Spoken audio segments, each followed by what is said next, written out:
First community conversation today, we're joined by Dr. Michael Hadler, a neurologist at UVA Health. He's sitting down with Casey. All right, thank you so much, Steve. Thank you so much for being here with us today. My pleasure. Yes, we are happy to have you. And today we're talking about ALS. For people who might not know, tell us a little bit about what that is, what it does to the body. Yeah, absolutely. So ALS, it's also more often commonly known as Lou Gehrig's disease.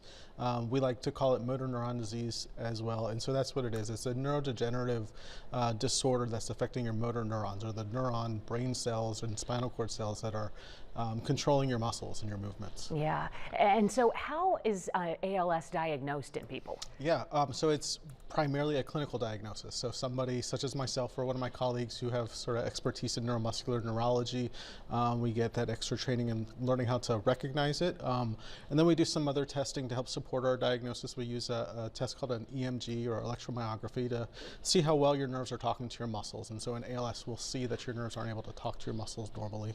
And then we do some other testing just to primarily rule out other things that can sometimes look like ALS. Okay. Are there any treatments available if someone does have it? There are. So there are 3 FDA-approved medications to help slow the progression of ALS.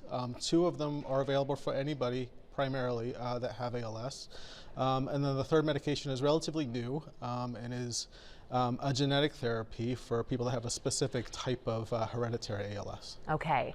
And how are patients with ALS cared for at UVA specifically? Yeah, we have a wonderful multidisciplinary clinic at UVA specifically for people with ALS. In that clinic, in addition to the doctors, a neurologist as well as a pulmonologist.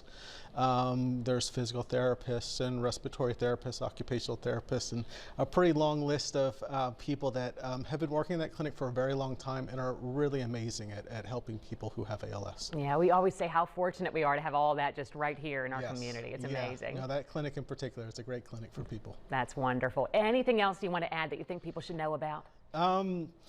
What else to say? It's an exciting time because there's a lot of clinical research ongoing and trying to discover additional treatments and hopefully even one day a cure. Yeah, I think it's going to happen. Thank you so much for taking the time to be here today. It's my pleasure to be here.